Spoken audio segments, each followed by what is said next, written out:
দেখেন কি পরিমাণ কুয়াশা পড়তেছে, কিছু দেখা যাচ্ছে না একেবারে বাহিরে।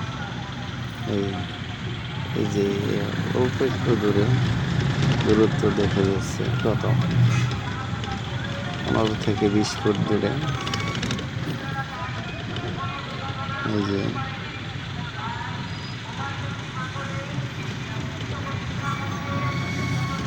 আমরা সকল ড্রাইভারদের উদ্দেশ্যে একটাই বলার, যে ওভারটেকিং না করে নিজ নিজ লেনে গাড়ি চালিয়ে